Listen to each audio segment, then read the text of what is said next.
And in a different scene from last time when we spoke, we had talked about Akashic records A little bit, and yeah. a little bit. And I was very intrigued. And you said that we could do a live reading, and you're going to explain, if I'm butchering it all, about how we're doing this. I Yeah, just well, love this stuff. I love anything very well, not so secretly if I say this, but super spiritual guy who, I mean, I've done everything from 10-day silent meditation retreats to mhm. healing circles. And I just give me the open door and I will just jump on through it with both feet. So I love As you this. did. Yeah. And I And didn't I'm, know that. I didn't know because this is such a very specific level of spirituality yeah, that yeah, not everyone who does like yoga or meditation is like, yeah, yeah, this is for me. And when I yeah, mentioned it, you were just like, you just I just saw you go like, yeah, and I'm like, yeah. well, okay, I can do this. We can do this. Yeah.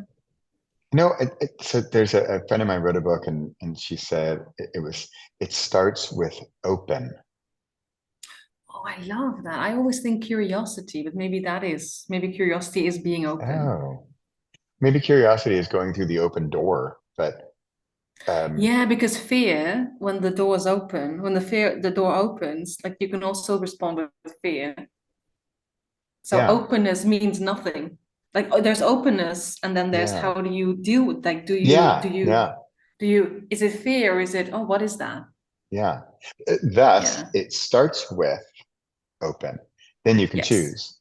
Do you want to go Because through the door or not, or run yeah, away? open gives you an option. Yeah. And then you So, decide, do I back away or do I look what it is? yeah, Do I follow this curiosity? yeah.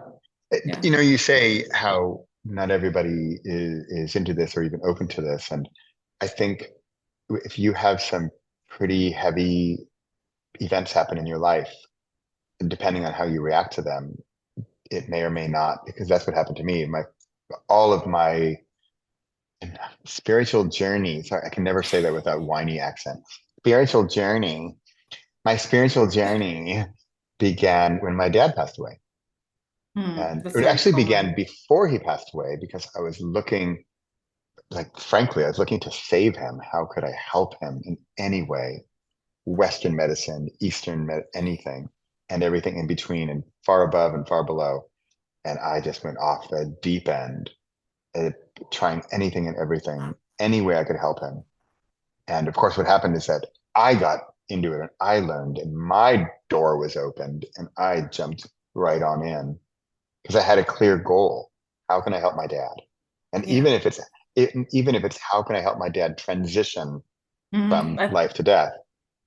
I think that's And such, I did, by the way. and I It think really helped. because I think the moment you move from Western medicine to Eastern Yeah, um, way of perceiving life, you almost automatically move from helping him is not saving him, but it yeah, can mean how do I help him pass yeah, onto the next phase. yeah, So I was yeah. immediately thinking, and then I think like what I've learned from I've become much more chill about life because of the Akashic records, because I Oh wow. understand now that there are like literally, if I cannot do it this life, there will be another life, Yeah, right? So if I cannot solve something, like let's say you have some karma with a person, or yeah, like a karmic contract with a person, and this person is not on that level this life that they can do this with you, right? They maybe you can heal your part, but if they're not ready to heal their part in this yeah, lifetime, then some people are like they get really upset about that. But I'm much more, well, hopefully we can fix it next life. Like I did yeah, my part. They're not doing their part, which is fine. It's their journey, yeah, right? So maybe we can do it next life. But it also made me much more relaxed about what do I want to achieve in this life because I'm like, my essence will move on, my soul. yeah, So I'll just do the best I can to evolve to sort of the highest level I can reach in this life. yeah, And then when my life is over, that will just be passed on. And then hopefully, of course, my next reincarnation is a bit quicker on the uptake, that you can actually reach back to all these previous lives and learn Yeah. from that. Yeah.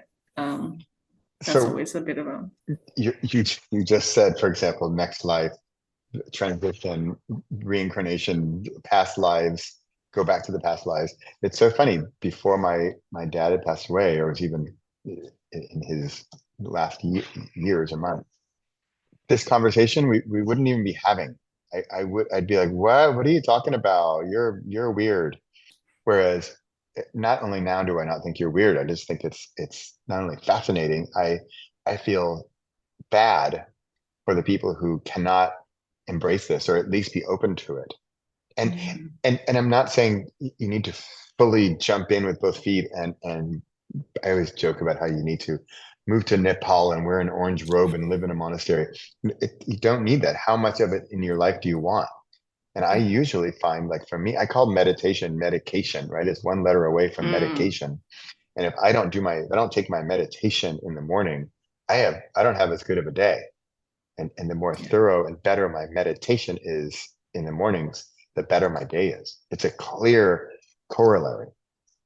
And I do think that meditation is medication. Yeah, yeah, To a absolutely. certain to a certain extent. Like I'm also not one of those people who are like, oh, you have cancer. Well, if you meditate enough, Yeah, right? I'm not one of those who are like, let's disregard Western medicine right, entirely, right. because those people have also been inspired, right? Mhm. So people who've invented certain things, they have been, right, they got the messages, Yeah, like penicillin. Who the hell thinks that? Like, yeah, I'm like, how do these things get invented? Now I kind of think that these people just like some of, they call it downloads. uh-huh, Like, just, yes, there's a little something just sort of like put into your brain, and then you're like, aha, let me try this. Where did it come yeah, from? We don't know, yeah. right? And So so many of those inventions or discoveries came by accidents, right? yeah, I'm like, how many people died before they discovered bread, right? Like, what can you eat and what can't you eat, right? But People died. can you just, I'm just like, let me try this. Oh, don't eat that berry Oh, because, Garrett didn't make it. Um, but it does make me think, like, do sometimes, like, is there also a gut feeling that you go through the forest and you're like, no, I'm just gonna not try that. And then yeah, maybe somebody else is like, why don't I try this one? And you're like, no, I wouldn't. And then the person dies. You're like, I knew this already, yeah, right? yeah, Because we do have, of course, the gut feeling, and the heart is very perceptive about what we should avoid and what not. yeah, Um, but yeah, so I do think that when you say that, I think that is very much like, I love that, the meditation, medication. But like I said, like, I do not think, I think the combination, yeah, for sure. I think we can prevent a lot through having that kind of balanced life and doing like energy work and stuff like that. But I also think that sometimes diseases, this sounds really awful. Sometimes diseases, I'm not sure, I don't want to say need to happen, but often people get a purpose after it, Yeah, or because of it, or yeah, so I'm not entirely sure whether I can, like, the whole everything happens for a reason thing. yeah, I don't think that is necessarily true. I think some things just happen, but we are not okay with these things until we have given them a purpose. So we give them a reason in hindsight. yeah, I think that is more. So I don't think, oh, this Palestine, I don't think that needs to happen for a reason. yeah, But I think we can all learn from it. I mean, I hope we finally do, because yeah, doesn't look like the actual people who with any say are learning the lesson hard enough right now. yeah, But those things, I don't want to be like, oh, that we needed that as humanity. It's more like, okay, this is apparently how far we've gone in the bad sense of the word. Like, this is how far we've removed ourselves from the loving light beings that we are inside. yeah, So let's learn from that then. yeah, yeah, Let's say, okay, if this happened for a reason, what is the reason, and what can we learn from this? yeah, That's yeah, kind of how I try to view yeah, life. yeah. Yeah. Yeah. But I don't like saying these children needed to die, or your kid brother needed to have that accident, or your mom Right. needed to die when you were young. Like, but what we often see is that because these things happen, like you got this whole door opened Yeah.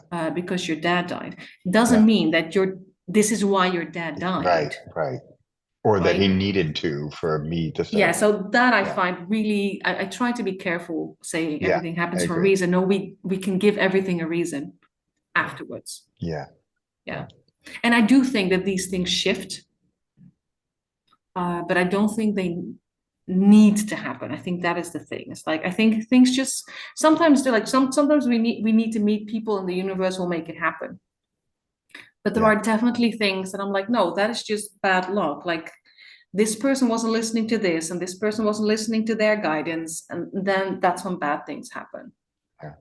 Right? Yeah. Somebody is not listening to their intuition, so they're not driving at the right speed, and this kid is distracted and right accident.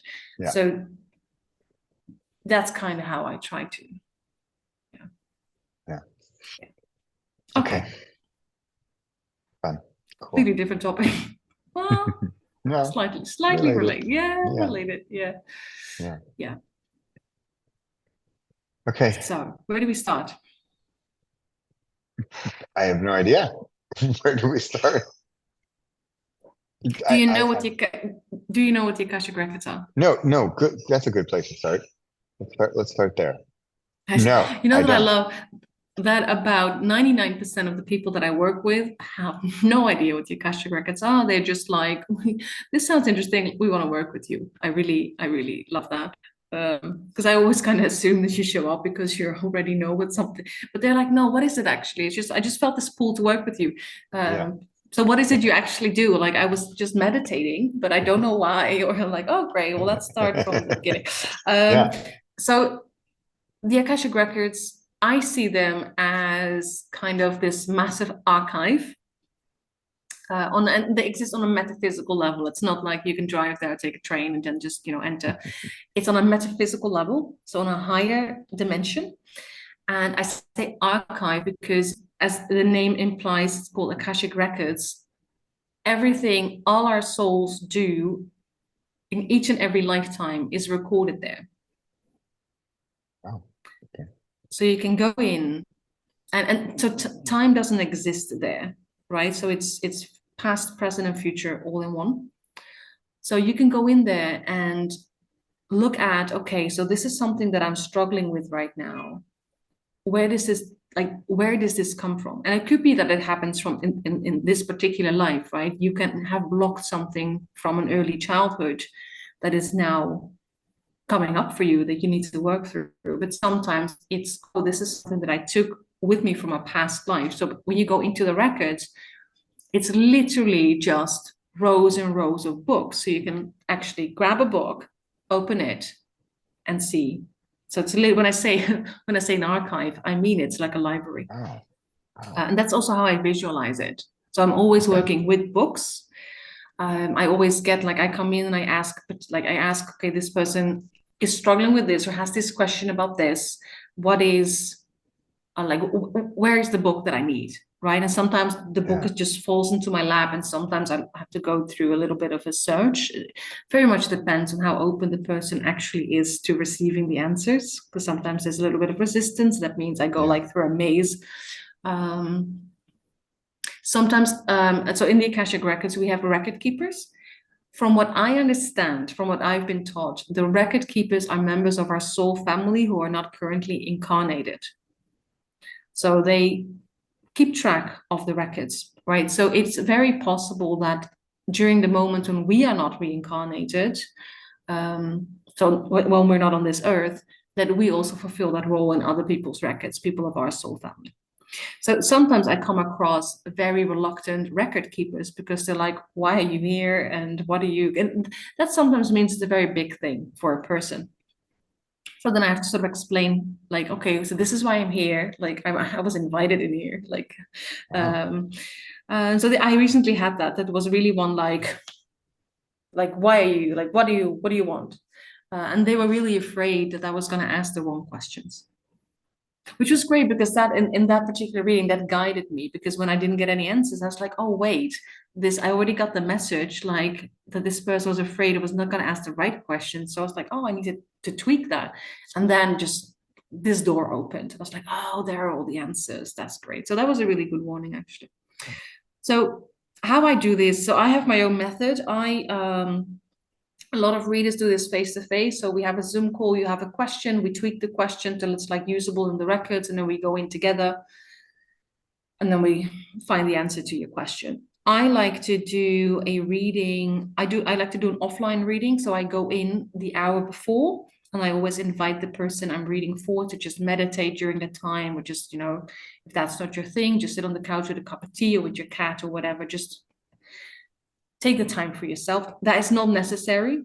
It's not like my reading is not going to work if you're running around at work. That's not the case. It's just nice to take that time for yourself. And then afterwards, I do the call and I just basically report what came to me, and then we talk through it. So that's, I already went into your records. I'm already out of your records. And now we are gonna walk through what came up for me. And I'm really curious, because this is the thing for me, because I do this first part offline. When we do it together, I can immediately see if it resonates. And now I have 4 pages of notes. I'm like, let's see what's going to resonate with Bradley today. Because you might be like, no, that doesn't sound like me at all. Or that doesn't resonate. So that's a bit of the tricky. I always feel like I'm always also jumping, right? Like this is trust for me. Like, let's just see. And sometimes it is, sometimes things don't resonate, and it's just because a person is not ready to hear that, which I find really interesting, because what we know about the Akashic records is that if people are afraid of that, like if they're afraid of like it's not like Pandora's box, right? It's they will deliver the messages that you're ready to hear. So if there is, so it's also, if you want to know, if you want to look ahead, like, okay, what is next for me and how can I achieve that, etc., etc., they might not show you everything. They will just show you what you need to know right now so that you stay on course, right? Yeah. So it's not like there will be questions that I didn't have that with you in this case, but sometimes somebody has a question and I ask it and I just feel like I run into a wall. And if I keep repeating the question, they will kick me out of the records. Because there are certain things that are very simple. You're not there yet, so you're not getting the answer. And sometimes it's just a case of it's not relevant. So again, you're asking the wrong question. So you're not, this is not the route, like pivot, ask something else or something related. And then, oh wait, that's how I needed to ask that. So it really is a conversation. And I'm literally sitting here with my notebook, talking to myself. That's what people will see when they walk past my house. Talking to, like, I literally have a conversation out loud with the records. Yeah. Like I really do that. Yeah. So that's kind of, I had a guest recently, and that was the first time I did a reading while somebody else was in the house, and I did not like that. I did feel limited. So I'm like, oh, I'm not doing that again. If somebody is here, because I have visitors sometimes, the perk of living on a rare island in the middle of the Mediterranean Sea. People actually want to come here and go to the beach and stuff. I will actually kick them out of the house next time, because that was not pleasant for me. Like it was doable, but I was like, I'm very aware of the person in the house. Okay, so what I always do, so when I go into anyone's records, I always end up in a different place. So everybody has their own personal kind of library for me. And I'm pretty sure that if somebody else does your records, they will see something different. I don't think it's for some reason, this is how I see it. So this is completely irrelevant, but I always like sharing what I saw. And sometimes it is relevant, sometimes it isn't. So let's just start there. What I got when I got into your records, I very much felt like industrial meets a lot of plants. So there was like a lot of high ceilings, lots of steel, but then there was also a lot of plants. And then eventually, as I started sort of walking into this space, I realized the back just disappeared into the forest. So it's like, it didn't feel like the forest was taking over the building, or the building was, encroaching upon, it was very much like they were in balance. Wow. Like, so that was interesting, because I would assume that, you know, the either nature is taking over, or the building is, Yeah. you know, encroaching upon the nature. But it was very much like, no, there was very much a sense of peace, that there is this huge Nice. it was a huge building. Wow. And then there's, you know, half of it was sort of like taken over, or maybe it was actually built into the forest. So the forest was being taken into account. It's not an actual building, of course, right? It's all on the metaphysical level.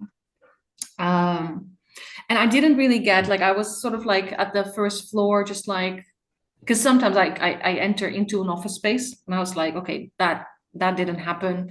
I just stood there like, okay, is anyone here? So then if that happens, I just I gave you a form.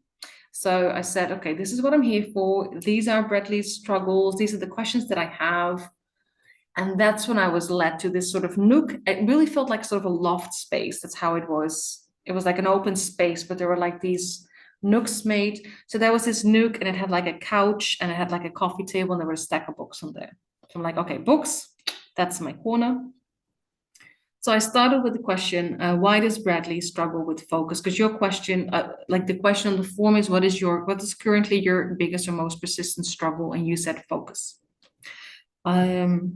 So I immediately got the sense that this is an old pattern. So I immediately saw like a sort of timeline of like past lives, right? Like this sort of dun, dun, dun, dun, dun, like this is not something new. This is very much part of your system. Yeah. And then the message I got, but it's not the same as attending to everything all at once, right? Which some people do. They attend to everything, so they attend to nothing. I really got the message that that's not what's going on. It's not that you're so distracted and you're working on everything that you're not getting that. That's not because that happens with some people, of course, right? You attend to everything, which means that nothing is getting your full commitment or the focus that it needs. So I really got the message that's not what's going on here. Yeah. Yeah. What is going on is it's more that there's too much inside of you and it just wants to get out. Yeah. That's what I get. So it's not like you don't know how to, you don't know, it's not like you have struggle like, oh, what is important to attend to? It's more like there's so much important. Yeah. And it just needs to, that's really the sense I got, this sort of like bubbling over.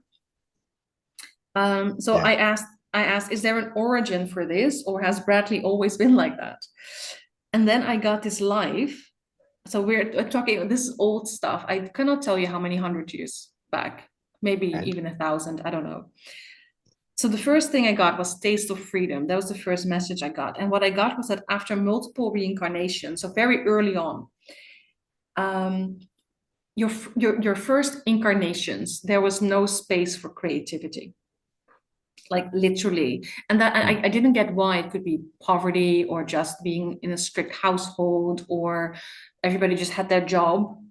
And there was just no space for that, because creativity is sort of like, you can only do that when your basic needs are being met.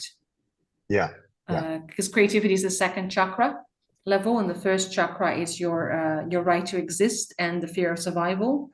So if you're surviving, you cannot rise up to the second chakra. So you do not have that creative impulse, because there's no space for that.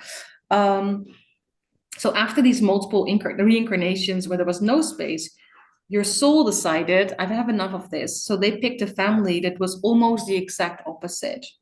And it wasn't, I first thought maybe because they were really wealthy, so they could give you everything. That was not it. It was not like they could give you everything. It was more that they allowed you to have that space to sort of tinker away. And they gave you the encouragement. And I really got this sense that whoever your father was in this lifetime was a bit like an inventor, but a bit like, somebody in the village who's like, everybody's a bit like, yeah, the guy's, maybe he's useful. He's a bit weird because he's always, doing his little things. But he's useful. And sometimes he, like, let's say 1 out of the 10 things he invents are actually useful. So we do pay attention to him. We have a certain respect for him, but we're also like, we don't really get this guy. Right. I got the feeling that was your dad. Right. So there was a lot of and there was a lot of time you could spend with him in the workshop, because Like he loved that just, and he was very focused. So he was just like doing his thing, and you got to see that and do that as well. So then I asked, okay, this sounds like a gift actually, right? Yeah. So, but has this always felt like a gift to Bradley? Yeah. And then I got it. It was a struggle every time you ended up in a situation that was more rigid and structured. And I got this life. I cannot tell you when this was.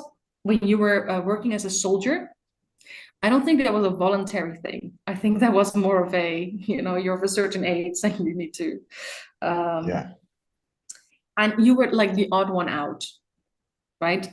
All the men had the same sort of, this is what we do when we're not fighting or when we're not training. And you were just always doing like always doing something, creating something, writing something, and not like the obligatory letters to the girlfriend or the mother, but other things. And they were just like, they didn't quite know how to deal with you. So that's when these things were a struggle, when you were forced to be in a more rigid pattern, right? So I asked, okay, why does it feel like a struggle now in this particular lifetime? Because you're not a soldier. You have the freedom to create right now. Yeah. So this is interesting because I'm like, that is a really very specific answer. I'm wondering how much this resonates. I got that you are much more aware of your mortality this lifetime. Yeah. And also then, so he hasn't had to think about leaving a legacy before. There's never been the space. And I don't know whether that was because you never reached a certain age. So it wasn't on your radar. And I also got, Bradley's also much more conscious of reception. So how his work might be perceived than he was ever before. So I really got the sense that you often do this for yourself. And now it's much more like outward focused. Like I bring something to the world, and then what do the people think of that? So I asked, why is Bradley so much more aware and conscious of it in this lifetime? And I got seeing the world as an oyster. There's freedom that you haven't had before. And then that freedom also comes with a certain limitation. And this is where it became really sort of vague and very intertwined. I got that back. So all those lives, it was just part of who you were, right? It was just sort of like who you were. And now it is what you do. So, but at the same time, it was never, so I said, it's, this is where I was like, what are they trying to show me? Other people didn't perceive it as, this is who you are, right? That was just something that you did when everything else was tended to, and you had the freedom to just, do your thing. So it was very much, it feels like a bit of like a contradiction to me. But the difference between it's just something that is part of you to this is something that I do, that I actively put into the world, that's the difference. Okay. And so I asked, and this is, I already told you before you hit record that some Freud came in.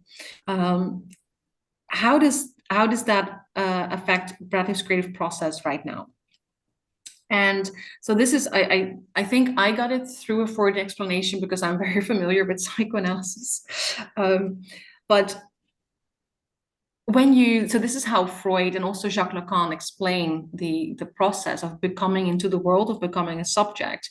There's a child and the mother. So there's a child and the mother, and it's symbiosis. And then the father intervenes, and then you get the triangle. Okay. So it's the father who makes the break between the child and the mother, because the child and the mother are this. So how they wanted me to explain that is that before, you and your creativity were like, you had the symbiosis. And in this life, something came in, and and this is so the father creates the separation between mother and child. So in this life, something came in that made you separate from your creativity. So now there is a bit of a distance. So you understand that you and your, I think your creativity and you are still the one, but for some reason, it feels like in this life, it is what you do. So what I got was that in this life, you are being asked to define it, to give it meaning. And you can only give meaning to something once it's been separated from you. This is also Okay. before we hit record, I also said it becomes a bit philosophical. This is what I was talking about. Yeah. So you are asked this life to think about it. And that to think about something, you have to put it outside of yourself. Okay. That's what I got. So and because I'm like I'm all for philosophy, but I also like practical answers. So I asked again, okay, so but how does that affect Bradley's process, like on a day-to-day, Yeah. right? Because that's what we Yeah. want to know. Yeah. And then I got the answer, because he measures things by standards that aren't necessarily his own. Mm. So that was an interesting one for me. Yeah. Does that resonate? Yeah. Yeah. Oh, For because sure. for Yeah. me, knowing you, I was like, really? So I was like, okay. So that, because Yeah. that was like when I got like, okay, can we get this in normal language? Normal. What was the effect of this whole process of the sort of like the symbiosis being broken? So then, because you mentioned perfecting, and that was a really interesting thing. That's why I love the form, because I can pick things from that. Yeah. Just from people are just typing. I was like, oh, let's. I just sort of like home in on certain things. I'm like, this is interesting. So I asked, okay, what is it about perfecting certain things that doesn't speak to Bradley? Because that's what Yeah. you said. You said, what did you say? You said, oh, you love, like, you want to create new things instead of perfecting one thing. Yeah. That's what you said. So I Yeah. was like, okay, so what is it that doesn't speak to you necessarily? And I got that you haven't embraced that as part of the creative process. The perfecting part. I haven't Yes. embraced that part as part of the creative process. Yes. And I see this a lot with because I'm an editor as well. I see that a lot. Like, there's people who love the editing process, and there's people who just love the first draft process, right? And most people who love the white page and just typing new words, they feel very unproductive when they're in the editing phase. And it's because they haven't yet embraced that, like writing a book, it is part of that process. So that's the same. I kind of got like, oh, that's kind of the similar answer here. And then I asked, okay, so why hasn't he? Like, why hasn't he embraced that? And then I got, because, and this is where my handwriting fails me. Okay, I got it. Okay, so you created because you were creative, right? It was never, before this life, it was never something that you wanted to put into the world with intent. So you haven't embraced it yet because you are still getting used to taking it seriously. Yeah. That's what I got. Yeah. So I asked, okay, so but now that's what he's doing. Now he's trying to bring something into the world with intent. And I got, Yeah. yes. And that means professionalizing it. That means taking that next step. Yeah. Right? Yeah. So I got, okay, so is that the thing? Is the professionalizing, which is of course very much connected to the perfecting. Yeah. Yeah. For sure. Is that what Bradley is resisting? Yes, that's what I got. So I'm like, okay, so why? Why does he resist that? And then, so this now I'm really curious what your answer is going to be. I got, because he hasn't figured out, like at the very deepest core of him, why he does what he does. He's never had to define it before. It was always something he got away with. Yeah. Yeah. So that's a very deep one. Does that resonate? Absolutely. Okay, Yeah, because I was like, that's kind of the Akashic records aren't mean because they're like they're for your optimal growth. But I was like, I wonder how he's gonna say when I'm like, because you haven't figured out why you do what you do, yeah, and you get away with it. That's the really like it's something you always got away with. yeah, So I feel like the sort of beating around the bush kind of feeling, right? Like because you mean you are a smooth talker, yeah, so you can sort of wind your way yeah, around this conversation. So I asked, okay, does Bradley need this in his life to get where he wants to be? And I got yes, but he also needs to keep the play. So okay, don't go overboard in like so I was like, how do I explain it? And then I got you need to have this balance between taking yourself too seriously and not seriously at all. So you need to ask yourself, um, at what level are you taking yourself seriously enough? So where is that yeah, balance for you between taking yourself way too seriously and not taking yourself seriously at all? Like where is do you need to find that middle ground? Like where are yeah, you? Where is that for you? Because there is a middle ground, right? yeah, yeah. Um, No, can I give an example? yeah. So before we recorded, I was just saying how I've been doing a lot more public speaking, Mhm. which I'm thoroughly enjoying. And in typical Bradley fashion, I I I could give a speech every week. I could give a new talk every day. Because like you say, I'm just a creating machine. And that's me. That's who I am. And that's how I like it. I like it that way. I'm happy to give a new talk every day. I have a new idea every day. And like you said, at some point, well, like the one father in one of the stories, you said he creates 10 things. One of them is useful or practical for the village or whatever, and Yeah. nine maybe not so much. And that's fine. I'm good with those odds. I like those. But I also like creating the 10 things. And I don't know which one in the when I start, which one of the 10 is going to be the one, or which of the 100 is going to be really the one, or which one of the 1,000 is really going to be the one. And so, but like you say, I've just been plodding along doing that, and that's been fun because I enjoyed it. This is how I get my energy. This is how I get my creativity by creating. Mhm. Yeah, of So course. I make more, and I just get more. Mhm. One idea leads to more ideas and more talks and more books. So so recently, like I was saying last weekend, I was in a competition for public speaking. And so for this one, I didn't have to give the same speech as I did previously at previous levels, but I wanted to because I had practiced it quite a bit. And so this one talk, I must have rehearsed it, I don't know, 30, 40, 50 times. And I never do that. Just like books, I write them, they're done, bye bye. I don't over edit, I don't over analyze, and I'm on to the next topic. But this example of this competition where I wanted to do well and I wanted to, okay, well, this gets a little bit interesting because as I told you, according to the public, I won the competition, Mhm. right? According to the jury, I did not. And so this is a little bit related to what you were saying earlier. Like, why am I doing this? Who's it for? Is it for me? Is it for someone else? Who's the audience? And in this answer, I think a really practical answer here would be, I'm doing it for the audience. I'm not doing it Mhm. for the jury. Because Yeah. I know enough about this particular organization. And I know the jury wants these certain things and they will check boxes.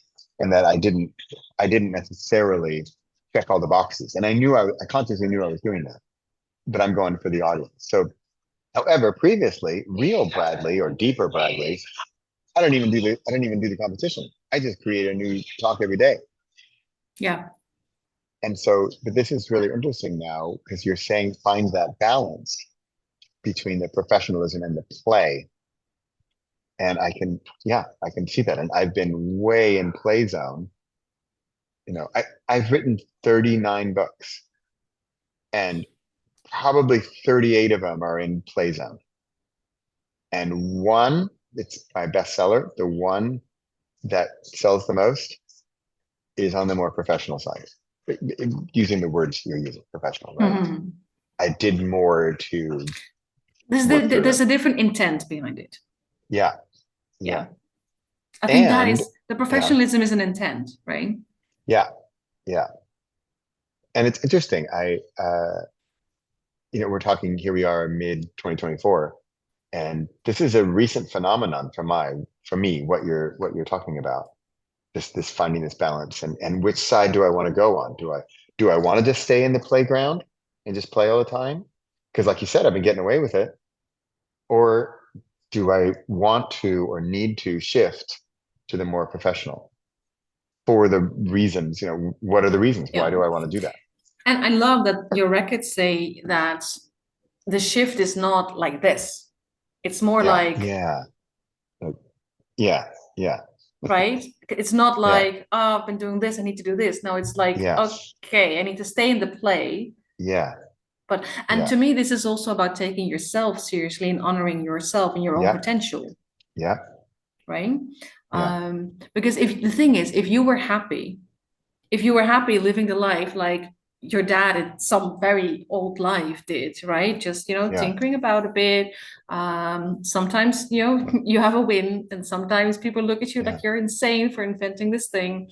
right, If, but you are clearly seeking for more.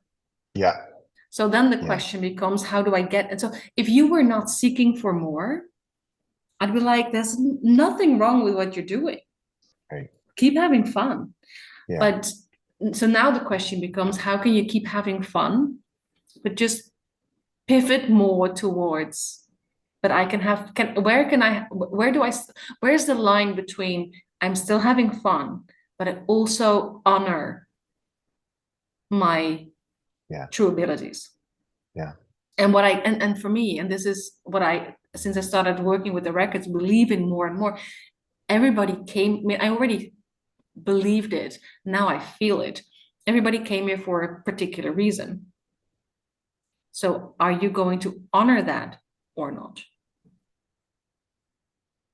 I yeah, think that's the balance. And like I said, it's not from play to this. right, It's more right. I like if I you're here could never do now, that. it's more like, okay, can we find the middle ground? So that's not a massive shift. That's just so you don't have to be this person. And I don't think you are that person. I'm not, and I couldn't be. I could act it, I suppose.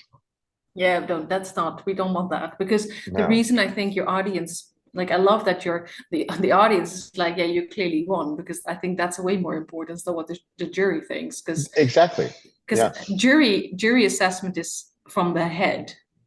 A yes, lot of it is from, I'm sure yeah, they also look at how things enter, yeah, right? But an yeah, audience isn't thinking about form and right, structure and whether you're yeah, hitting all the right notes, right? The yeah, audience just knows, is this resonating? Yes or yeah, no? yes, Yeah, exactly. yeah. And that could be, and this is interesting because I got the question afterwards from people who they know the organization, they know me, and they say, "So, Bradley, if you could only choose one, what do you want? Do you want to win over the audience or win over the jury?" And of course, my answer is, well, both. But if I could really only choose one, I'd rather have the audience. Another comment I got was the audience is the real world. The jury is this particular organization on this particular day and these particular people. With You know, certain like they have like a yeah, paradigm and parameters, yeah, yeah, right? They have a particular view. yeah, These people are there because they look at the world through a particular lens, yes, and they yeah, just want to see whether you fit that lens or not. So it's like, exactly. no, Yeah, and that's right. not. So that is exactly not. That's the world. If you're like in a job interview, Yeah, do I yeah, fit with what these people want of me? yes, But yeah, if you want to engage a particular audience, then that's what you should focus on. yeah, Yeah. yeah. And I get that because I remember the shift. I'm getting to that age. I remember when we got the shift in all those talent shows where they started moving from just a jury to that the Uh-huh. audience also got a vote. Oh, right, right. Yeah, like Eurovision And Song that is Festival. stuff like that. Yes. And I'm thinking X Factor, like all those shows that Right. started in the Netherlands. Um, Yeah, like that's like that was a very, I remember that we could text message if we wanted this singer to win. Yeah. That was like Yeah. and that was like a teenager, I think, at the time. So that's a very particular that they also understood that there is a difference between how somebody sort of like how a jury sees someone and Yeah. how people Yeah. living, breathing, you who do not have these particular notions about what a good Yeah. performance is or why they Yeah. just vote with their hearts. So you and I know each other from the book world, Yes. and my story is very similar with my books. I will get 9 out of 10, or it's like a typical bell curve, right? I'll get the people who don't get me at all. Mm. Then I get the people who kind of get it. Then there's like the bulk of the people are like, okay, I think it's probably good, but I'm not sure I understood it. Then I get, oh, that was really good. And then I get the, oh my God, you are the greatest thing since sliced bread, and I love you, and you're the greatest thing ever. I think we talked about this during the last Yeah, time because you yeah, said there was somebody like it was, I think it was about your audiobooks. So somebody's yeah, yeah, yeah, like I can never listen to this guy ever again. Like, oh my God. And then there is also this person that I don't care what else he's going to publish, yeah, as long as he, like, I will listen to him like until my, right, no, I don't think she said until my dying day, but just to get the right, right, gist, right. right? So it's like, but Yeah, you can cry over that, or you can go, oh, look, audience, not audience. Perfect. yeah, yeah. Yeah. And We so with the actually, profession, okay, let's keep going. Let's yeah, keep going. because we get to this. Okay. We get to this actually. So that's interesting. Because yeah, we can talk forever about this. Yeah. So the previous question was like do you need that sort of level, that sort of like finding the balance to get where you want to be? And then so my question after that was, how can Bradley start accepting this part of the process, that this is actually part of the process? Because like for someone like me, that is so obvious, but for a lot of other people, they're just like, why do I have to do that too? It's the same with the Mm, marketing. It is part of the process. yeah. So how do we embrace it instead of like sort of fighting it? And then I got that you need to really, really, truly ponder your why. Why do you want to create the things you want to create on the deepest of levels? So again, I got the sense that you got away with this answer for a bit. Yeah. So deep down, like very deep, like when you think you found it, dig deeper. Like, what is it that you're here to say? What is the message? What are you trying to do here? Yeah. Um, and then I asked because I wanted to go because you said what I always ask in my form, like, is there anything you've tried to overcome this like obstacle or to work on this struggle? And you said, well, I moved from working on 49 things to 5 things. So Yeah. like that's so just to be sure, I asked, does Bradley work on so many projects at the same time? Because he's inspired all the time, or does he do that so he doesn't have to ask, doesn't have to think about these deeper questions why he's doing things? Just because I Mm, like to throw out the meaningful, like yeah. like, let's get really honest here. And then I got, no, he really is a creative machine. So your Akashic records acknowledge that you are really a creative machine. They just said Bradley just needs to learn to recognize when it is time to shift gears. And this is where balance comes back. So perfecting something is a completely different gear than sheer creation, Yeah. right? Sheer creation is put them in 5 and just go. And Yeah. maybe Yeah. perfecting is like 1 or 2. Yeah. I'm sure you drive stick now, you're in the Netherlands, so you Yeah. know what I'm Yeah. talking about. It's not like, what do I have here? I don't have stick here in Cyprus because it's very hilly. So it's like, what do you have? Drive, reverse, Right. Neutral. that's it. Neutral, that's it. Yeah. Yeah. Um, so it's again the balance. So it's not the constant moving forward. You need to balance Yeah. that. Like sometimes you Yeah. just need to, Yeah. Pull over shift to the side of gears. the road. Sometimes that too, like sometimes you just need to park and be Yeah. like, okay, what now? Like, what am I Yeah. doing? Yeah. Yeah. But also I think it's important that why they said it's a whole other gear, perfecting is not parking. Right. Okay. Yeah. Yeah. That's why it's a gear shift. It's not Yeah. halting the motion. And I think that, and I'm Yeah. now thinking about all those clients I have that are like, I hate it when I'm not writing new words. It doesn't feel productive. You're still moving towards something. Yeah. You're still You in know, motion. the gear thing is interesting because a good friend of mine who knows me pretty well, and she also, it's very sweet of her, but she says, you know, Bradley, I know you have these brilliant ideas, and you do. Some of them are awesome. It's like, I just wish you would slow down sometimes so I could catch up with the ideas because I would like to understand the ideas on a deeper level. But you're just so in fifth gear that I can't keep up.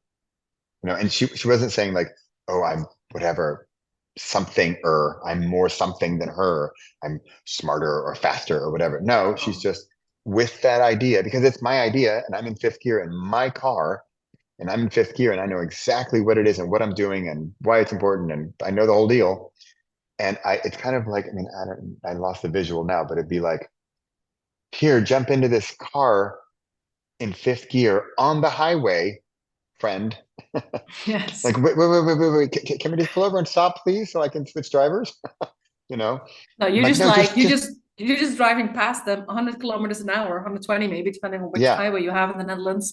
And yeah, then 130, I think, even it's on some these days. And then it's like, come on, hop on board. yeah.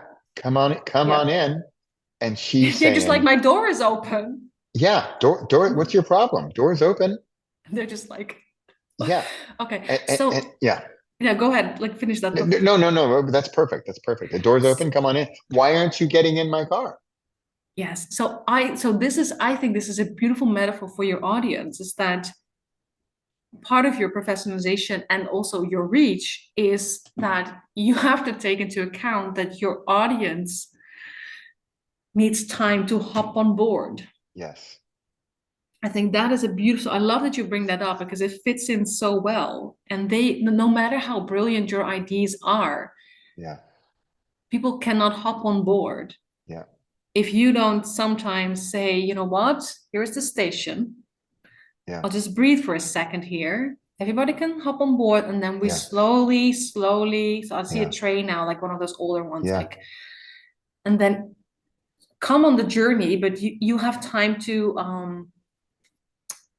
time to catch up with me, time to Yeah. get used to the speed, and then we'll reach the next station, and you can Yeah. get off and just be like, Yeah. okay, that was a train ride. Not to mention, we haven't even talked about, are we going to Paris or Frankfurt or Copenhagen, right? Which train are we even on? Because you want to get on the train to Frankfurt. I'm already cruising in the train to Copenhagen, you know, because I'm on to the next journey. That's the last book. That you're already on the last journey. Your audience No. just sort of, I mean, that's the yeah, second most yeah, recent book is to Frankfurt. I'm already on the next book, which is the train to yeah. Copenhagen. So, and this is of course, and so then, and so now I'm visual, and I didn't even ask about this. So now I'm just wondering to what extent your audience is a bit lost too, Oh, totally, because they totally cannot lost. track you. No, exactly. They're totally lost. And except for the crazy oddball weirdos like me who are like happily jump into a car at 100 kilometers an hour and say like, let's go. Right. But they're so few and far between. That's why I have certain fans, whatever, readers who are like, I totally get it. This is amazing. Let's go to Copenhagen, fifth gear all the way. Let's go. Right. What I But see there's so now, few of them, right? That 99 of them aren't, the train's left the station. they're just like, so what I see now is that you're on the highway, fifth gear, and then so your super fans, Yeah. they're on the top of another car, and they're just speeding by, so they can slide through your window, basically. Yeah, I That's think kind of so. what I'm seeing, right? Right, And then right. and then your other, and then so you're in fifth gear, but you're going way too fast, right? You're going way Yeah, past the speed limit. right, So the rest of your audience is sort of like, right. that sounds kind of interest. Oh, it's gone already. Yeah, yep. Yeah, That pretty much sums yeah, it up. Yeah, yeah. I love that we got this visual. Okay, yeah, so that's something to work on, maybe. Yeah. Maybe something to think through. Okay. Yeah. So okay, so then you ended actually. So I asked some questions. We're almost there. Okay. Because at the end I'm like, what do you hope to get out of the reading? And you said clarity, courage, and confidence. The clarity to know what to do, the courage to do it, and the confidence to finish and succeed. So I was Yeah. like, how about I shape that into questions? Okay. So I asked, what clarity can we give Bradley today? So I get it's Bradley's time to shine, but to do so, he needs to level up. And that means get rid of the noise and fine tune your message. Okay. So really, so that gets back to the why, like on the truest, deepest level. But the funny thing is, I think that to get there, you need to slow down. Yeah. And I'm wondering whether in that slowing down, your audience has a chance to catch up. Yeah. While you, instead of creating the next best thing, you actually sit and like, okay, why am I doing this? Yeah. Yeah. They have this, I sort of feel like this collective breath when I say that. Yeah. Um, so how aware can Bradley find the courage to do this? And then I get, okay, so truly knowing your why will go a long way because that knowledge will drive you forward because that then becomes your, well, yeah, your drive. You know why you're doing it. And I'm also wondering now whether that will then give you the energy that new creation usually gives you. So maybe you can swap that out a little bit. Yeah. But then Yeah. instead of, because I understand that, right? Like the more you create, the more you create, Yeah. right? That's Yeah. just how I know Yeah. that. That's how it goes. Like the more you write, the more you write. That's just how it Yeah. is. I don't know why. It's just what it is. Yeah. So I'm wondering whether, so it kind of is like that is how you have how your drive, stays in motion. But maybe this knowing your why will take over a little bit, so you have less need of the next project because the drive comes from a deeper internal place. Yeah. I'm just wondering. That's just me as myself trying to connect all the dots. Because that's something that I'm very good at. Like, what would you just like? How is this all connected? Yeah. And then, of course, how or where can Bradley find the confidence to finish succeed? This is where we get to the woman who's like, I don't care what he publishes next, I'm gonna listen to the book, Right. right? Yeah. So this is Yeah. this is the person on top of the car trying to catch up and just sliding into your Yeah. window. She's like, I'm on this right. Like this is, Yeah. I'm in it. I'm in it. So because the answer I got was Bradley needs to look at how his work has been perceived and really look into what resonated with people and why. So sort of like Okay. find out the essence of why people connect to your work and then use that knowledge. So home in on that. What's the message they find? And is that the message that you want to be sharing in its purest form? Like, and how can you share it in its purest form? But how can you distill from how it's been perceived what that message actually is? Like, what are people getting from what you're doing? And then I would say, like, and how can you then bring that to how can you slow down enough so that other people can get a taste of that too? Yeah. That makes sense. Okay. So final question is always for me, is there anything else Bradley needs to hear today? And this is really funny because I got this entire thing in English and I got this one in Dutch. Okay. I Interesting. got, hij moet het kaf van het koren scheiden. Do you know that idiom? No, I don't know that phrase, but I can envision It is, something. the But English version is separate the wheat from the chaff. yeah. Yeah. So, and I think this resonates, this goes back to the noise. So you have to become really clear about what it is, what you're doing, and that will clarify your message. So that's what I got, like, sort of like all these things you're doing, what are you really doing? And then I was told, go back to the tarot deck that you pulled a card from for Bradley in 2019 and show him that card again. Do you remember? Oh, can you see it? Do you remember this, baby?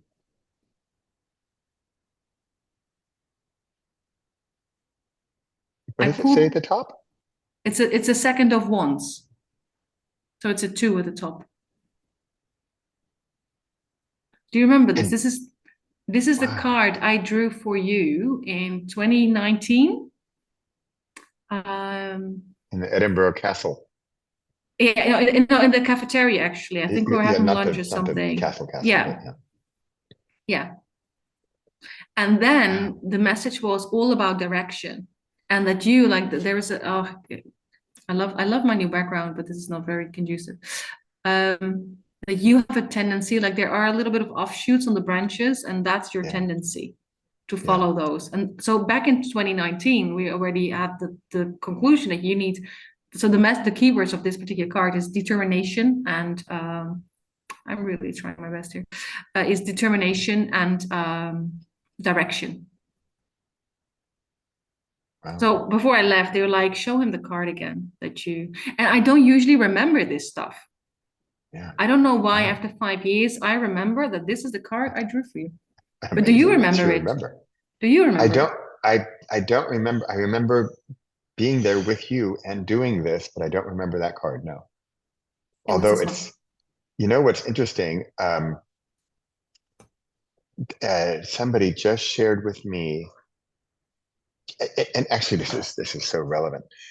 Just shared with me well, she couldn't find it, but she described it, and she said that it's a graphic that it's some known thing that she just was reminded of, and there were it was two stick figures, and they're both standing next to stick ladders, and one ladder, the rungs of the ladder, like the places you hold on Mhm. to, were so far apart that the stick figure couldn't even reach the first rung of the ladder. So that stick figure was at the bottom of the ladder.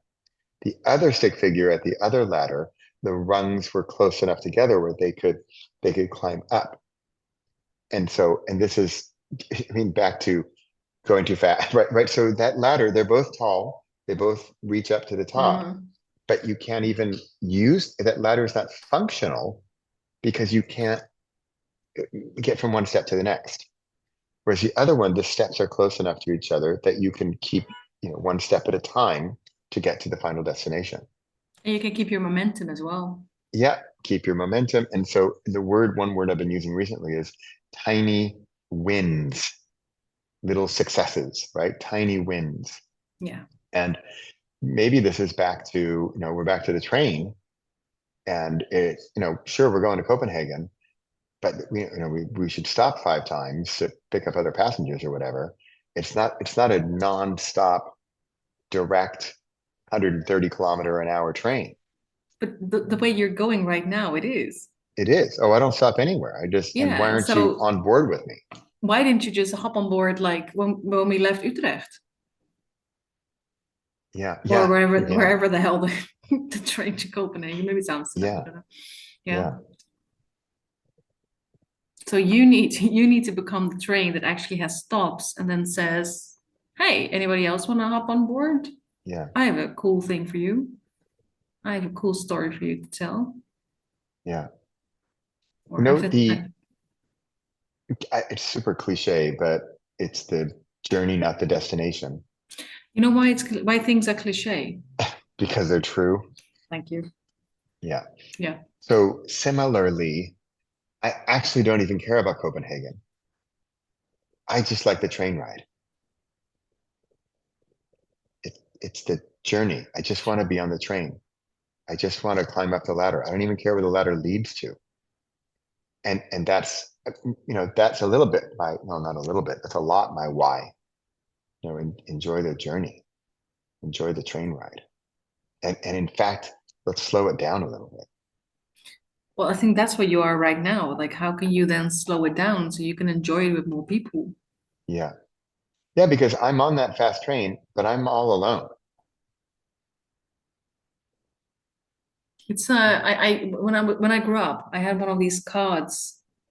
It's actually this is a sort of a childhood trauma for me, I think. I think it's one of the I think my mom gave it to me, and the card actually had like this mountain top, right, like snow, and then there was a guy on it, and the card said it's very lonely at the top. And I'm wondering whether my mom gave it to me back then because she already knew that I was going places that she had no intention for me to go, because that just mean I was separating myself, like moving places and stuff like that. Yeah. And some Yeah. people don't like that. Yeah. But it is true at the same time that, it can be very lonely at the top. And I think back about that father person, right, in that life, is that there was a certain level of respect in the village. But except for you, he was all alone in his workshop, and people really didn't get him. Yeah. Because he was so in that, right? And that is fine if that's who you want to be. Yeah. But I think you're too much of an extrovert. Yeah. Yeah. To be that I want the person. train to be full. You do this thing to connect. Yeah. That's what I get just from knowing you, not from this reading, Yeah. but just from knowing you.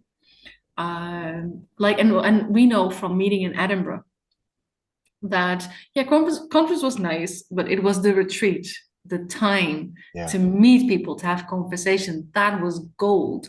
So it's like going to, and this is also why we at one point had a discussion that Edinburgh was like perfect, and then you went to Las Vegas afterwards, and you're like, it's completely different because it's just about the conference. There's very little time to and opportunities to actually talk to people. Like, because of how it was set up, we had the time to sit down somewhere and drew some tarot cards.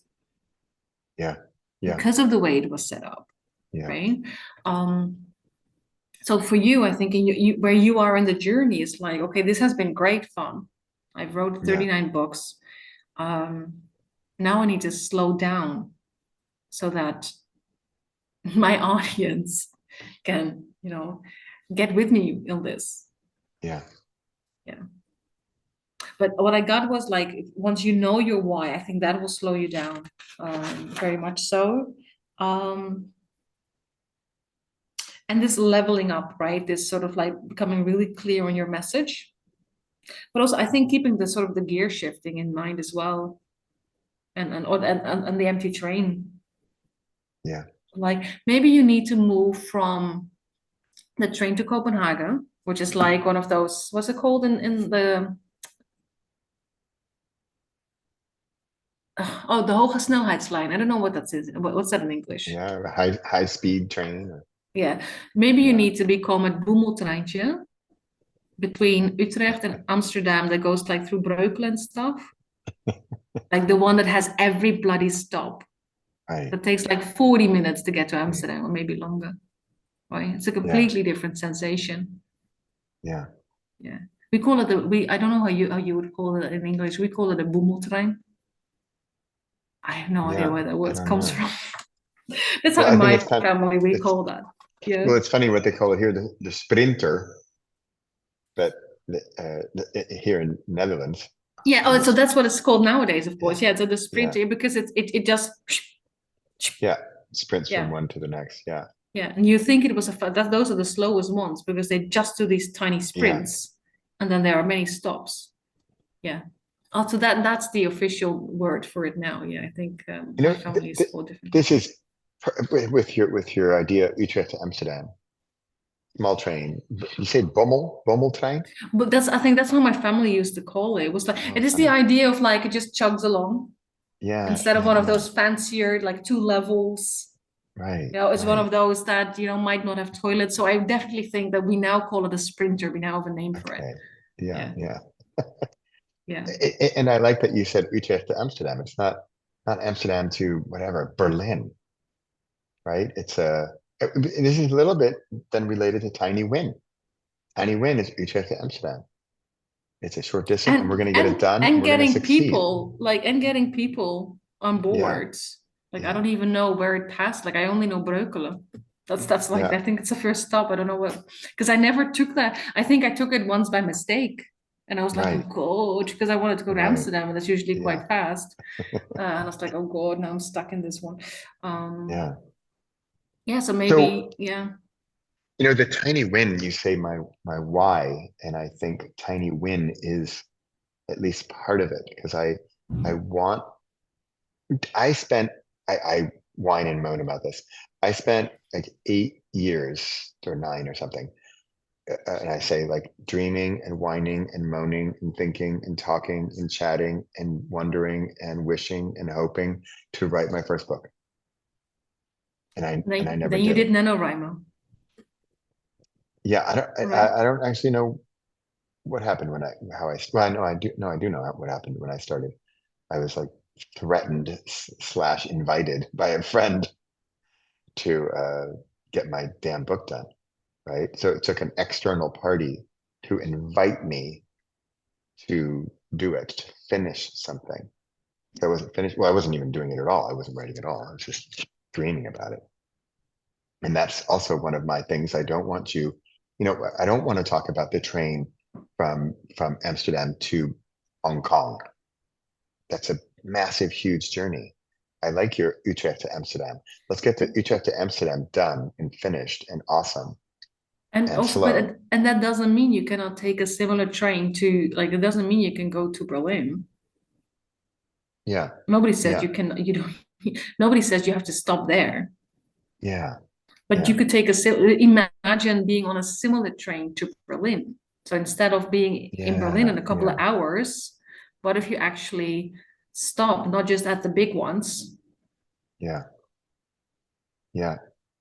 but actually Yeah, envision being on a train like that from Amsterdam to Hong Kong. yeah. And then Yeah. Tiny wins. that is so much slower than I need to get here. Yeah, And the thing is that I actually think you can get to Hong Kong with it. I think it's much easier actually to get there by slowing down yeah. than trying to what cut off corners or Well, and wait uh, for people to board the train too yeah, and but bring I them think that along. yeah, and that is I think that is a key for you now. Yeah, And how do you do that? Like the why, the focusing on that, and the slowing down, yeah, so that when you enter the station and you halt and you open the doors, you can tell people. But people are like, okay, why do I need to hop on board? You're like, well, so you can tell them elevator pitch. This is why you want to get on board. Oh, okay. And then they come on yeah, board and then you take them along. But you don't go so fast that then they just sort of like G-force level are sort of like trying to stay upright in the train. You yeah, just actually chug along so they can, have your book and read it as the train goes along. And then there's somebody who walks by with some beverages and some snacks and yeah, I'm really taking the train metaphor to a yeah, whole new level. Because this is another thing, right? Like if they hop on board and then you go so fast that they feel like they're like, whoa, they get yeah, nauseous, and you don't want that either. yeah, So you want to make the journey pleasant, and yeah. not pleasant as in that you have to be complacent in your creativity, Right, right? If you do right. crazy things, do crazy things, but sometimes slowing down a little bit, or at least Yeah, preparing them for the crazy thing a little bit. yeah, I think that might yeah, help. yeah. So that's what I have for you today. Wow. How was that? Because you've never done this before. No, no, I never have. I have to say that I'm super visual, and the train and the fifth gear and the highway and the all that, it really helps. And then your visuals of the woman in the next car, she's not even in the next car, she's on top of the next car trying to get into my car. Yeah, so No, she's it's chasing you down. yeah, yeah. She wants to come along. But also, these are the people who like the thrill. Yeah, yeah, And I and think so. yeah, What I envision now, like, so the friend you recently talked to, yeah, this would be the person who jumps in front of the car and is like, "Could you stop, please?" yeah. So Well, and you got because yeah, so I think you so recently you've got somebody who was trying to pull the emergency brake. yeah, Like, yeah, hello, like yeah. we're here and we're trying, but you need to give us something. But and it's also because she's a friend, right? A reader is not going to take the time, an unknown reader, right? We don't know each other. not going to take the time to say, hey, Bradley, if you slowed down, I'd buy more of your We books. no, because they're like, oh, okay, this is going way too fast for me, and then they're Yeah, just, although they'll read something else. yeah, yeah, yeah. But can you imagine how many people would feel like your friend? Yeah, and who don't say anything or don't dare say anything or don't want to say anything Because or whatever. would you read No, a book and be like, I didn't get this, and then write to the author like, right, I think I love what you're doing, but could you do it differently? I cannot explain right. how, Yeah, but there is something that I'm just like, could you just do something different? I yeah, cannot imagine if I'm reading something and for some reason the author or whatever they're writing doesn't resonate, I just leave the station and find something else. yeah, Right? This is how you lose yeah, your potential audience. yeah. And you've shown by like the speaking that if they are in a space, you have them. Yes. Yeah, yeah, So how do you do that with the books? How do you yeah. get them? How And do you in that gather them? space, I had them for, I mean, it was only 7 minutes, right? It's very timed and organized. I only have Mhm. 7 minutes, and I had people coming up to me left and right afterwards. And I remember I was specific. I see this woman, she's coming from the other side of the room. She is beelining towards me. And then she's right in front of me and says, I've been tracking you down since last night. I want to tell you this. But with a So book, she's another right? person on the Yeah, top of the car waiting yeah, for you to roll yeah, down your window so she could jump in. yeah, yeah, She cornered you. yeah. Yeah. And So, that but 7 minutes speaking in front of a person, you know, audience has only me on the only thing going on, right? It's just me on stage with hundreds of people in the room, and I have their attention.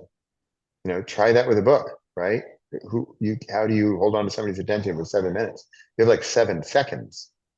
That's like, zip, there goes my train. Zip. yeah, Oh, that one's gone. Oh, I think it was blue. yeah. Where did it go? That's We it. don't even know. We don't even want to Yeah, I know don't know. where it's heading Whatever. to. Yeah, Yeah, and then yeah, oh look, here comes another train that's going to stop in this station. It's going slow, and oh look, it's pretty and has red frillies on it. I'll take that one. yeah. And it also doesn't go so fast that I lose Yeah, my lunch while I'm on yeah, it right. Yeah, yeah, because it's such a roller coaster ride. So yeah, do you? Because I'm so this is the thing. Like this was a very metaphorical conversation. yeah, Do you think that will land in? I gave you a few semi-practical things to work on, yeah, yeah. but do you think this will land Yes, to the extent that you're like, okay, now I know the way forward for me yes. in practical terms? Well, what's also interesting is that it's landing at a perfect time because I've been since the beginning of the year, it's now June, since the beginning of the year, I've been searching for, I think, this call with you. And I love that when these things just come at the exact, and I love also that it's not just new, it's affirming a lot of the things people yes, are already telling you, that yeah, signs are already there. yeah, And then I think this works better yeah, because I'm not giving you this as a completely out of the blue, like yeah, it's more yeah, like it tells you, yes, the signs you thought were signs are signs. yeah. Listen. So back to the train, it's you, Mariella, but also Akashic Records are in front of the train on the tracks, saying, So when we had this previous call, me saying, let's do this, that was me yeah, sort of saying, I can jump in front of your train if you want to. yeah. And you were like, so you wanted, you needed them. I know I need it. I want it. I was about to say I'm tired of being on the train, but I'm not. I will always be on the train. I'll always be going 100 kilometers an hour. I, I think. I don't know. I've never not been that way. I think I've always been just a creating machine. So But it's this going is, to take some doing to but slow you down the also, train. yeah, so this is the thing, like, but how can you slow down the train without not being like, it's the same with like You'll find the balance between the play and the like taking Yeah. yourself seriously enough. Right? They're not saying, Bradley, playtime is over. Right. None of Right. that's in there, right? Right. It Right. even warned you, like pivot, but do not forget about the play. Yeah. So it's Yeah. very much like do not become a different person. Yeah. Right. Right. Right. Just slow down who you already are, Yeah. and really figure out. And I do think that figuring out the why and like the connection, knowing that and knowing why you're here for people, I think that will make it much easier to slow down because when you are really clear, this is why I'm here, this is what I want to tell these people, this is why I want these people on board, you have the drive to create a space for them to hop on board. Yeah. But I really love that this doesn't just sort of it's really a I love the calls, especially when it's like, oh, this person is already on it. And this call just is Yes. like, Yes. I just wanted to know that. So this is like, I'm not crazy. These Yeah. things that are Yeah. happening everywhere, I Yeah. am on this path, and this is where I need to get. Yeah. Yeah. Like affirmation or confirmation. Yeah. So did it give you the clarity to know what to do? Yes. In a word. Yes. And the courage to do it? That's yeah. I think it's weird, but and it's funny because I think I'm full of courage person. I'm like scared of nothing, I'll do Mm. anything. But this is different. This is slowing down the high-speed train. And it's not to the point of do I want to win over the jury instead of the audience? And I realize you're not saying that. And I don't have to sort of choose. But No, it's and you're also not saying, Bradley, park the train and take the bus, right? Train's done. No, no, we're saying, no. no, the train's always going to keep going. If you would like some company on the train, then why don't we slow down and stop at a few more stops? Yeah, and then you can just immediately, and this is because actually, like to make more, to just, heap on more metaphors.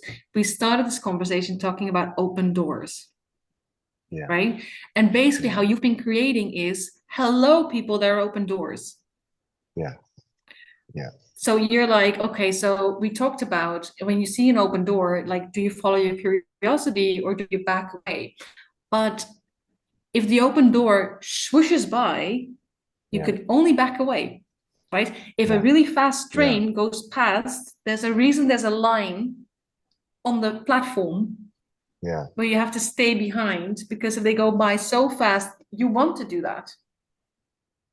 And yeah, maybe you've been sitting around being like, hello, I have 39 doors open, I right. have 39 books. Why isn't anybody following their curiosity? Yeah, Well, because they're scared of their life, because you keep yeah, going by so fast. yeah, So if you look at it from the audience's perspective, yes, is it an open door? They don't know. It went by so fast. yeah, They're just like, I think that train was blue. Like that's yeah, all they got. yeah, So and again, like you don't even have to stop, right? You can just slow down enough so that yeah, people can hop on board, right? You don't really yeah, have to brake. Yeah, you have to brake, but you don't have to hold. right. Just to, like because the doors are Yeah, open. And you're like, I've been letting people in. Where are they? Well, they're yeah, clutching their pearls on the yeah, platform as you as you swoosh by. yeah. That's what's happening right now. Well, and also continue with the train. If I had what do they call that? Is it like a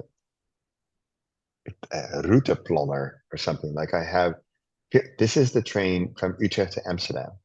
We're going to Yeah, stop in Breukelen and Vaartserijn and Leidserijn and whatever. Here's the train from A to B, and here's where it's going to stop. Right? Because otherwise, if they're on the platform and yeah. They there's a need to train know. coming, They need to know where they're yeah, going. where are we going? And and what are the stops on the way? Because And so, are you feeling that this is not what you're doing? No, but you're off. no. Because I know we're trying to end this call, but we're not there yet. Let me remind you of the conversation we had when I drew this card. And I Okay. don't know if you've actually done it.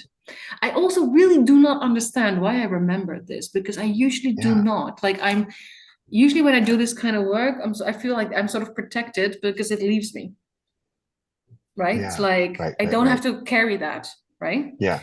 Yeah. I remember you talked about your plan was you already had like 10 books out by that time. Yeah. So we've been very productive in the meantime. You were talking about republishing them in a particular order to give people a Okay. journey. Okay. You were Yeah. Yeah. talking about that back then. Yeah. So that for me is like the route planner, Yeah. Google Maps, like how do I get like Right. from A to B, Yeah. the navigational tool. Yeah. So are you saying that you've never actually created the navigational tool that you talked about in 2019? I have, but it's only in a language I understand, right? It's not clear or obvious or, here's the steps. No. So it's So as good as no, okay, right? so basically, again, what you're saying, I have a train, my doors are open. I cannot tell you where we're going. I mean, I can Yeah. tell you in my language, but how about you just trust me and hop on board? Yeah. That is not That's pretty much it. necessarily going to happen. Because what No. people really like to know, are you going from Utrecht to Amsterdam and do you only stop at, what is it, Amsterdam Zuid? Yeah. Belmer, I don't know where it stops, Yeah. the faster one. Or Right. are you gonna do the whole Right. Breukelen, Vaartse, I don't know. Like I said, I really don't know my topography here. Like what are you, because people want to know, like on which one, Yeah. like, when they look at the board, they're like, I need to go there, which train will get me there? Yeah. Yeah. Okay, so funnily, we come back to that conversation we had then, when we just were getting to know each other actually. And that is again, it's like the direction, right? Yeah. Yeah. So you want to direct everything in a certain, but also, and this is like, because it does look a little bit like a ladder. It has all these Yeah. lines. So Hmm. you also want to create steps for these people. Yeah. Step one, step two. Yeah. Okay, so you kind of created it, but not in a language that people will, not in a language that is marketing wise No. open to a broader public. No. Also something to think about. Yeah. And not that difficult, right? I'm not talking about space exploration, right? I'm talking about things that exist and they're there. It's just I need a route planner. I need to say we're going from A to B and here's You have to stops. sit down. You have to, for this one, you have to park Yeah. and actually explain to someone, okay, so you start driving, second turn, you go left. Yeah. And the third one, we go right. Yeah. And then Yeah. there's a roundabout. You take a 3/4. That's what you need to do. Yeah. And you have to, this means you have to be, again, we come back to the message. When you're clear about your message, you'll be able to see this is the umbrella, right? This is the overarching message. Yeah. And this is the path that you can Yeah. take. Yeah. And it can be a meandering path. That's completely fine. Right. But you can still explain it. And you have to explain why people need to take these particular steps to get the whole message. Yeah. But this means you need to slow down enough to figure out what is it that I'm trying to say and how can I explain that to people? Yeah. Which is another part of the brain than sheer creation. Right? Right. It's Right. like the blurb writing part of the book writing. Yeah. Yeah. It's a completely different. Yeah. It is. It is a creative process, but a different creative process. Yeah. Yeah. Oh, I found that really interesting that we come back because I know we talked about this back then. And like I said, I don't know why I remember that. Yeah. My brain is a That's very amazing. scary space. There's a lot of depth there. But I remember now that this is you when I was talking about direction, you were like, oh, this reminds me of my plan that I have. Like after Edinburgh, I want to like republish and then give them an actual order. And so you've started that. Yeah. but you No, I did haven't. it. I did it. They're all in order, but it's not explained well, it's they have a number. Here you It's go. Yeah, yeah. So it's like we're it's going from Utrecht to Amsterdam, but I don't actually name the stops. It's just 1, 2, 3, 4, 5. yeah. It's just like yeah. So I said like you need to level up, right? Yeah, But finally, to level up, sometimes what you need to do is this is the wrong way to say it, dumb down the message. right. That's not how I want. Yeah, That's like you need to simplify. yeah, So for you to level up, you do need to come down to your audience's level, yeah, who are yeah, not with you. You're like in front of the train steering it right. and trying to see if you can throw more coal in it. That's not really how it works anymore these days. I do get that. Yeah, But um, yeah. And I mean, let's just keep going and let's go faster. yes. Yeah, So you actually, and this is me doing this for you, like somebody like on your shoulder going like, sir, right. could you take a minute to explain not only where we're going, but why we're going there and why we're Yeah, going in this particular order? yeah, So there's a lot of slowing down. yeah. It's perfect timing for where I am right now I in love my that. life too. I really love that. I really love that. Yeah, That happens a lot. That when people say, let's do this, it's because they're already on the precipice, like they're already yeah, poised to make yeah, that. And that's why they're open. yeah, Which is great because I know from, not from experience, luckily, but I know from other Akashic Records readers that there are also people who are just like, I have a problem. I'm not necessarily ready to deal with it, but I just want you to give me the quick fix by finding me some answer. yeah, And I very particularly do not want to work with clients like that. And I think I said that intent. I don't know if I even set that intention consciously, but I have never, with this particular work, other work, yes, but with this particular work, I've never had someone who's just like, I have a problem, could you fix it for me? It's yeah, always people who are already in motion or already doing the work. And I love that. That's exactly, if I can give that affirmation, this confirmation, and yeah, some useful metaphors for you, so you can just, you can now you just see yeah. the train. Um, okay, well, like I said, this is what I had for you today. Okay. I hope that Wow. was useful. It sounds like Very it was. much, very much so. Yeah, absolutely. So this It was your was, first trip. So yeah. this is what an Akashic Records reading is. I go in, I channel messages for you. That's really, Wow. really it. Yeah. And Wow. like I That's, said, that like was, I really focus on working with people who do creative work. okay. That's my sort of my niche. Um, Yeah. yeah, so Wow. you fitted that bill perfectly for me when you were Yeah. like, "Ooh, what is that? Can we do Right. that?" Yeah, Yeah. you can do that. Yeah. Yeah. Well, thank you. This has been wonderful and enlightening and delightful and fun and scary, scary too, because there's some Which real is stuff fun, in but there. yeah, but it's fun because you're not scared of everything. So then you know it Yeah. hits something. Yeah. Yeah. Yeah. Yeah. But good thing is I actually know you, so I will be able Yeah. to track what Okay. you're up to. Yeah. Um, and I'm sure Wow. because I think the last time we talked on your podcast, we had a whole list of things Yep. Yeah. to, That's and right. this is only the This second is one. episode, so I'm sure we'll no, but we lost touch a little bit because of the pandemic, I think. Yeah. Yeah. Um, so yeah, I think we will have more conversations like this in the Yeah. future. Yeah, So I for can sure. keep an eye on you and be like, are you slowing Yeah. down, Bradley? Are you doing the work? Are you Yeah. letting people Right. in On the on your train. train? Poor people, completely. I see people windswept and just be like completely disoriented. Like I thought I wanted that. Yeah. No, Yeah. we can take this metaphor very, very far. Yeah.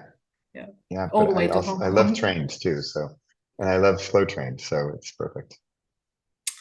I'm assuming that it is a slow train where you have a Sprinter, I'm guessing, or do you have the big one at We have your particular both actually, station? Oh, both. Actually, all three, even the, well, not the Intercity Express, not the ICE. Oh, that's the one. Yeah, I see. That's the big. That's the big one that goes to like Berlin and Paris and Yeah, exactly. yeah. No, it's just because you. It's a valid. It's at some. It's not Breukelen. I think where you live is bigger. Not necessarily. Oh, it's just a like a hub for some reason of mm. train stop there Yeah, I never know in, why. I in never the get that. cities. Yeah, Yeah, it's probably some logistical thing. I don't know. but it's good because you love trains. Yeah, yeah, Okay, that's good. Okay, I will let you go now. And see, I told you this was gonna take I longer than know. we thought. Yeah, but this has Yeah. really been fantastic. It's really been wonderful, and thank you Yeah, so much. so keep in touch. I'm really curious what you're gonna do with this Okay, and how it's gonna land. And like I said, yeah, we'll talk again. okay, great. Thanks, Mariella. Thank you.